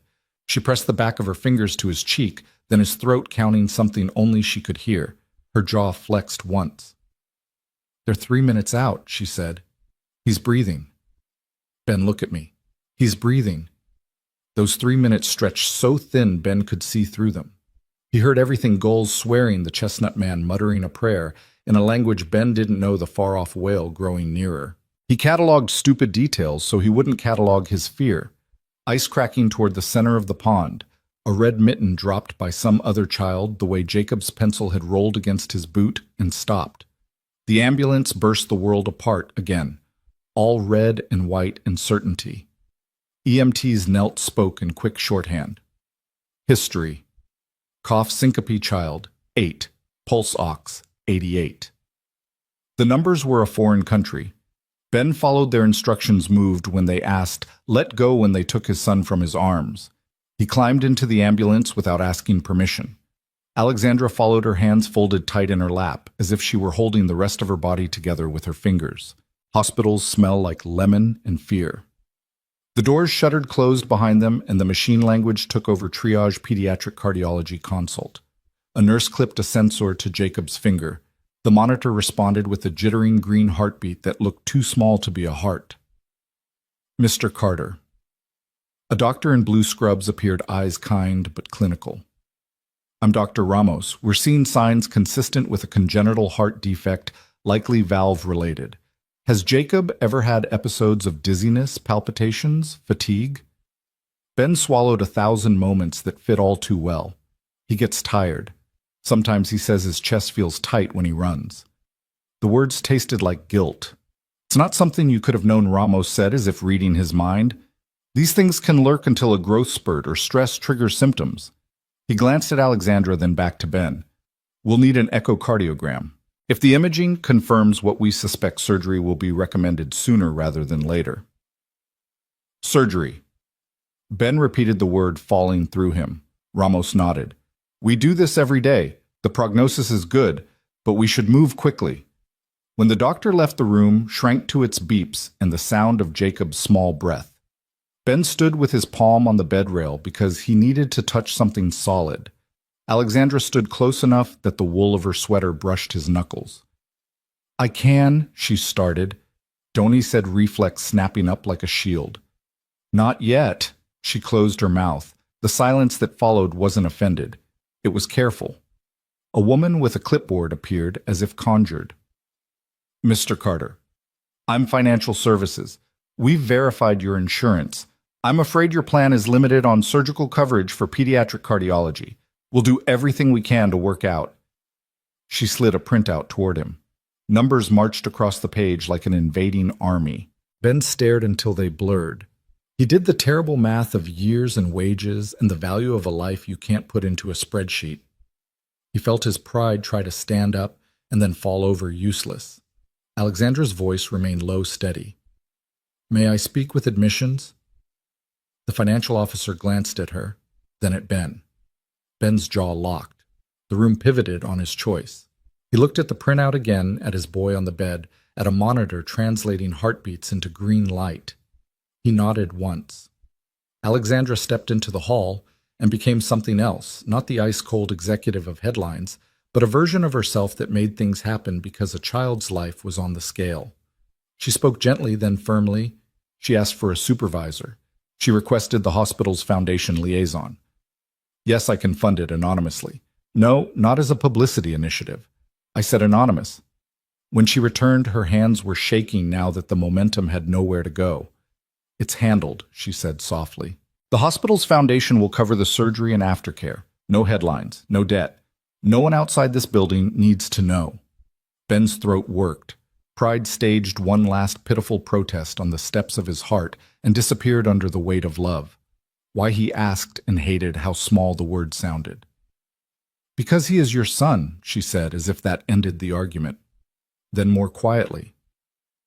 Because you carried me out of a car without asking my name. Because you taught me that goodness can exist without cost. Let me answer the world in your language for once. He didn't have words big enough for that. He reached out barely, and she took his hand as if it had always been hers to hold. Dr. Ramos returned with the echo results, images like moonscapes frozen in black and white. Bicuspid aortic valve with stenosis, he said. It explains everything. We're recommending surgical repair in the morning. Tomorrow, Ben repeated. We'll take good care of him, Ramos said. He met Ben's eyes until Ben had to look away for fear he'd see his own terror reflected back. I promise. Night widened around them. Hospitals don't have proper night. The fluorescence dimmed just enough to make everything feel like the inside of a dream you can't wake from. Ben sat in the hard chair beside Jacob's bed. Alexandra fetched bad coffee, then better tea, then a blanket, because Ben refused to move and the air kept needling his back. At 2 a.m., Jacob stirred. "Dad." "I'm here," Ben said, standing so fast his knee cracked. Ali Jacob's voice was a thread. Alexandra leaned in.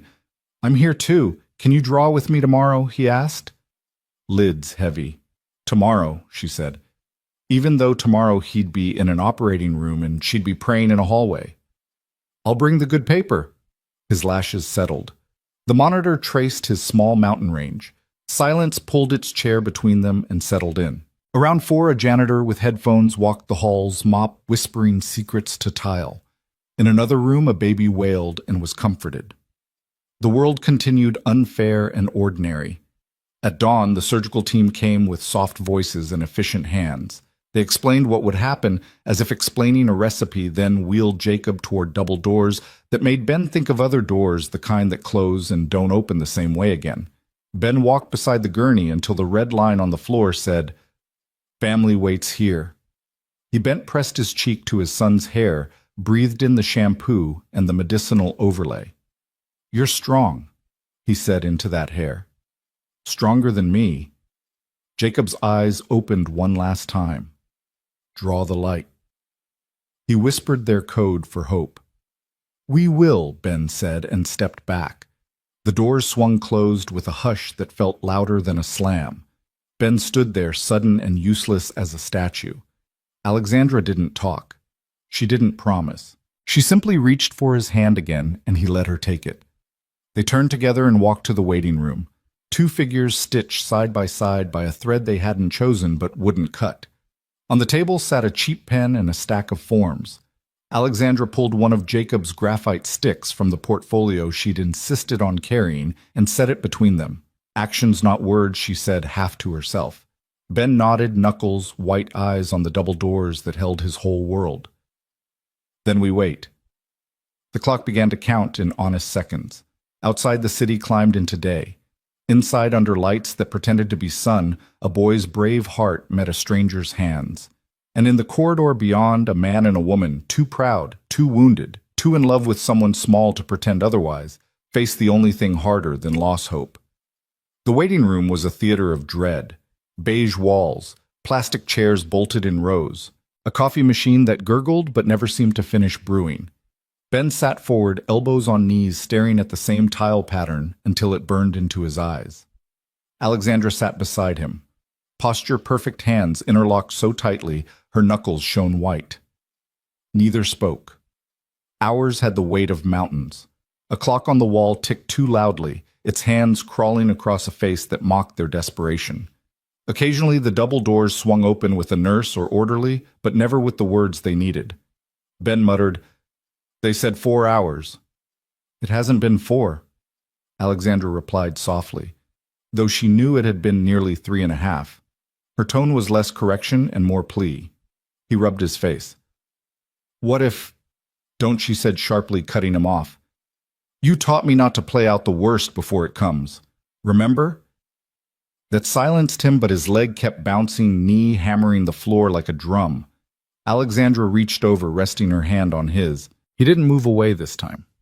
Across the room, a mother cradled a newborn, whispering lullabies in Spanish. An old man dozed, mouth open, a folded newspaper sliding from his lap. Life in fragments colliding with their vigil. Ben whispered, "He asked me to draw the light." Alexandra tilted her head, eyes glassy. "Then let's draw it." She pulled Jacob's portfolio from her bag, laid it open on her lap. The blank page yawned at them, demanding something more than panic. She offered him the graphite stick. He hesitated. His calloused fingers brushed hers as he took it. Slowly, awkwardly, he sketched. A line, then another. A curve, a shadow. His hand trembled but steadied with each stroke. Alexandra leaned close, adding her own marks with quick precision. Together they drew a window opening onto a rising sun rays spilling outward like promises. When they finished, the crude sketch looked like hope refusing to be small. Ben stared at it. He'll want to see this. He will, Alexandra said, her certainty more a prayer than knowledge. Hours later, the double doors finally opened. Dr. Ramos appeared, surgical cap still on mask, tugged beneath his chin. His eyes sought theirs across the waiting room. Ben was on his feet before the doctor spoke. The surgery was successful, Ramos said. We repaired the valve. Jacob's heart is strong. He's stable. Ben's knees nearly buckled with relief. Alexandra pressed both hands to her mouth, shoulders shaking once before she composed herself. Can we see him? Ben asked. Briefly, yes, Ramos said. He's sedated, but you can be there when he wakes. They followed down corridors that seemed lighter now, past doors and machines, until they entered a recovery room humming with steady beeps. Jacob lay small against a sea of white sheets, chest rising and falling beneath tubes and sensors. His hair was damp with sweat, his lips pale, but not lifeless. Ben sat beside him, gripping the boy's hand gently, terrified to squeeze too hard. I'm here, champ. We made it. Alexandra stood near the foot of the bed, fingers twisting her scarf. She whispered, draw the light, as if the words themselves could anchor him back to them. Jacob stirred, faintly, eyelids fluttering. A murmur escaped his lips. Ben leaned close. It's okay, Jacob. Rest. You're safe. The boy's eyes opened a crack, glazed with anesthesia. Dad? Yes. Ali. I'm right here, Alexandra said, stepping closer. A faint smile tugged at his lips. Good. He slipped back into sleep. Ben exhaled, pressing his forehead to the mattress. Alexandra reached out and for the first time placed her hand gently on his back. He didn't push her away. The days that followed blurred into routine, nurses adjusting IVs, doctors explaining progress, Jacob slowly regaining color. Each improvement was a victory celebrated with quiet tears and soft laughter. On the third morning, Jacob was awake enough to talk. His voice was weak, but his eyes burned with the same determination he always had when drawing. Dad? He whispered, did you draw it? Ben pulled the sketch from the portfolio, edges smudged. He unfolded it and placed it on Jacob's lap. Jacob studied it, running a fingertip across the rays. His smile widened. You did it. You drew the light. His eyes shifted to Alexandra. Did you draw too? Yes, she said, her voice catching. I helped, he nodded, satisfied. Then it's ours. Ben swallowed hard, the weight of pride and love threatening to undo him. Yeah, champ, it's ours. Outside Jacob's room that evening, Ben and Alexandra finally faced each other without the buffer of crisis. You saved him, Ben said, voice low. Her eyes softened. No. You did. You're the reason he's strong enough to fight. You paid for the surgery, he countered. She shook her head. Money doesn't hold his hand at night. Money doesn't teach him to see light where others see shadows. That's you. For once he didn't argue. The truth sat too heavily to deny, but he also saw something else in her eyes, a longing not just for Jacob's healing, but for something bigger, something binding the three of them together. And it scared him. Because as much as she'd proven herself, as much as he couldn't deny her place in their lives, Ben still carried the instinct to run when things felt too fragile to hold. He whispered more to himself than to her. Don't make promises you can't keep. Alexandra's reply was soft, steady. I'm not the one breaking anymore, Ben. Inside the room, Jacob slept peacefully, chest rising with the rhythm of a mended heart. Outside, his father and the woman who had become part of their story stood on the edge of something that could heal them both or shatter them again. Spring returned to the city with a stubborn kind of grace trees pushing green despite soot-stained streets, rain-washing winter's grit into drains. For the first time in months, Ben let himself notice the season. He wheeled Jacob out of the hospital under skies streaked with pale blue. The boy sat bundled in a blanket sketchbook balanced on his lap, his smile tired but wide. Alexandra walked a step behind them, carrying a bag of medications and discharge papers. She looked like she belonged there, as natural as the blooming magnolias lining the hospital entrance. And though Ben didn't say it aloud, he didn't mind her being part of that picture. At home, life adjusted slowly. The beeping machines of the hospital were replaced by the soft hum of their apartment fridge, the scratch of pencil against paper, the smell of soup simmering on the stove. Ben fussed endlessly, measuring Jacob's medicine twice, fluffing pillows, checking the boy's breathing at night until Jacob groaned, "Dad, stop staring at me like I'm going to vanish." "I almost lost you," Ben muttered, once voice breaking. "But you didn't." Jacob answered matter-of-fact with a resilience that made him seem older than his years. Alexandra visited daily. She'd bring groceries, art supplies, or simply herself, her presence filling corners of the apartment once hollow. She listened to Jacob's stories, joined in his sketches, laughed at his terrible jokes. But always she left before nightfall. One evening, Ben walked her down to the street. The glow of street lamps painted her face in gold. She shifted the strap of her purse, then hesitated. "Ben," she began, "I don't want to keep intruding, but Jacob, he makes me feel like I've found something I didn't know I was missing, and I don't want to lose that." He studied her wary. "And what about when the board calls you back? When the press decides you shouldn't be here?" She held his gaze. "Then I'll answer them. But I won't leave Jacob, or you, not this time." Her words sank into him, uncomfortable and undeniable. He wanted to believe. More than that, he was terrified of what believing would cost if she broke it. Weeks passed. Jacob grew stronger. He returned to school part-time, sketching every teacher before they even noticed. One afternoon, he burst through the apartment door with paper fluttering in his hands. "Dad, Ali, look." Ben glanced up from the sink. Alexandra, seated at the table, turned eagerly. Jacob unfolded the paper, a sketch of 3 figures standing beneath the crooked tree he always drew. But this time the figures weren't vague. The man had Ben's broad shoulders. The woman's hair was pulled back like Alexandra's. The boy in the middle clutched both their hands. Beneath the drawing, in Jacob's uneven scrawl, were the words, "My family." Ben froze. Alexandra's eyes flooded. Jacob grinned, holding the paper high like a flag. "It's us. It's always been us." For a long moment, no one spoke. The hum of the refrigerator, the ticking of the wall clock, the muffled sounds of life outside all faded. Only the truth of that drawing filled the room. Ben swallowed hard. "Jacob—" "Don't say it's just a drawing," Jacob interrupted fierce. "It's real. You two just have to admit it." Ben looked at Alexandra.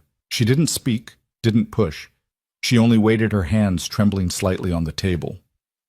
Later that night, after Jacob fell asleep, Ben sat alone on the balcony.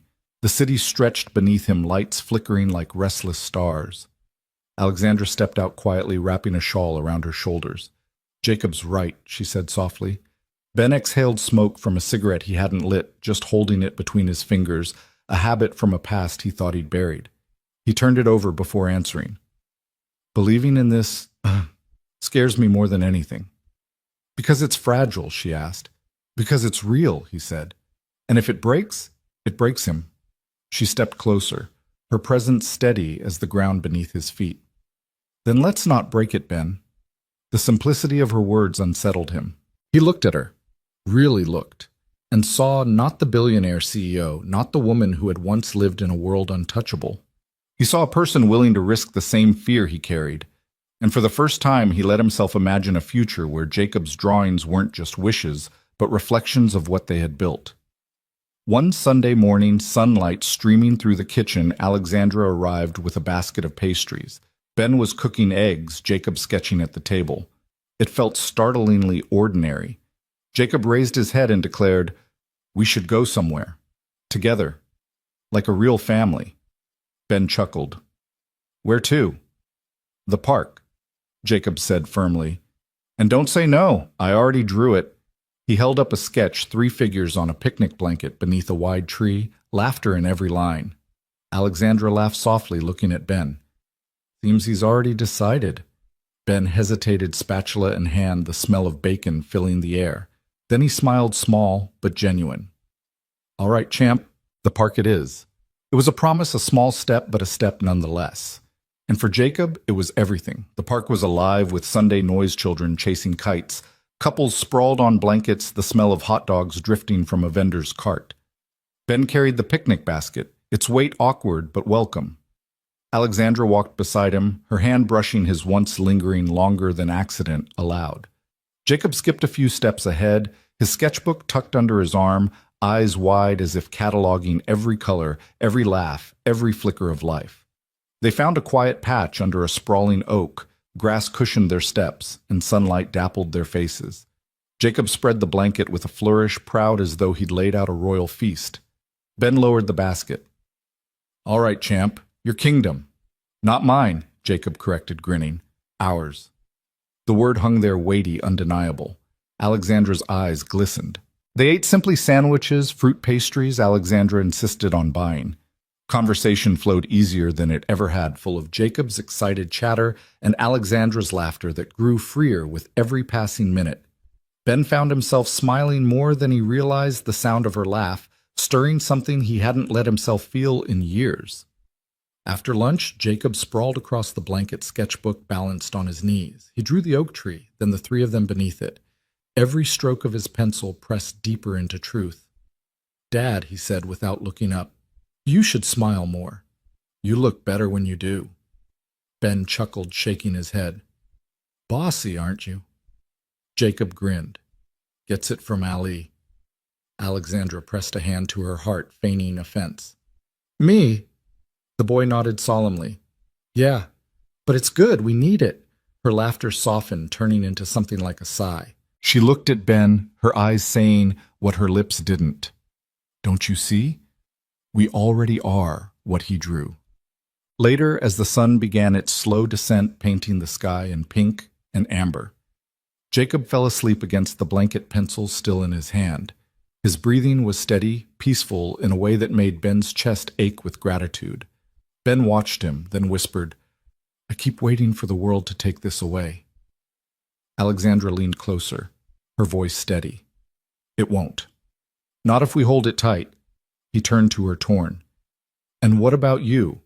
When the world starts pulling you back, you're bored, your business, the headlines." "What then?" She met his gaze, unwavering.